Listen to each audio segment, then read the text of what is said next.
वाले यहया बिन सलेम से रवायत करते हैं कि हमारे यहाँ मक्का मुकर्रमा में एक खुरासानी शख्स रहता था जिसकी अमानतदारी ईमानदारी बहुत मशहूर थी।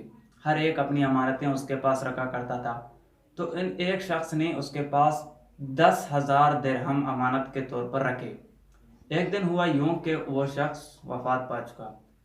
जब उसके मरने के बाद जिसने अमानत रखवाए थे वो आया उसके अहल वयाल के पास कि मैंने आपके बेटों से कहा कि वालिद के पास 10,000 दिरहम बतौर अमानत रखे थे, वो मुझे वापस कर दें। तो उन्होंने अहल वयाल ने बेटों ने लाताल्लुकी का इजहार किया कि हमें कोई मालूम नहीं कि आपने हमारे वालिद के पास इतनी बड़ी रकम अमानत के तौर पर रखी है। तो वो शख्स हैरान हुआ, परेशान हुआ कि अब क्या करूं। तो उस वक़्त वो फ़ुक़हाए मक्का के पास चले गए। वहाँ बकसरत मौजूद थे फ़ुक़हा। तो उनसे अर्ज़ किया कि मैंने इस तरह 10,000 दिरहम फलां शख्स खरासानी के पास रखे हैं। अब वो वफ़ात पा चुका है और उसके औलाद उससे लाताल्लुकी का इज़हार कर रहे हैं। अब मैं क्या करूं? फ़ुक़हा ने मशवरा दिया कि आप 3 दिन रात के चौथाई वक़्त में या रात के निस्फ़ में चाहे ज़मज़म पर पहुँचो और वहाँ आवाज़ दो कि अमानतों का मालिक आ चुका है, अमानतें दे दो। तो इस शख्स ने कहा कि ठीक है। 3 रात मुसलसल उसने इसी तरह किया, लेकिन वहाँ उसे कोई जवाब नहीं आया।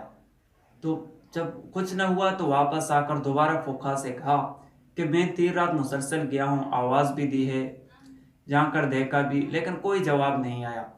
तो फ़ुक़हा ने कहा कि हो सकता है कि आपका जो साथी जिसके पास आपने अमानत रखे थे, खुदा न खास्ता ऐसा न हो कि वो दोज़खी हो।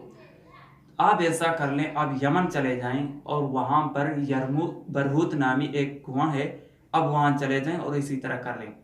वो शख्स मक्का से यमन चला गया और वहाँ बरहूत नामी कुएं के पास खड़ा होकर उसी तरह रात को आवाज़ दी तो उसके जवाब आया। जब उसने यहाँ पर देखा अपने उस खुरासानी को तो बहुत हैरान हुआ और कहा कि आपको तो हम नेक समझ रहे थे, जन्नती समझ रहे थे, आप यहाँ कैसे आ गए?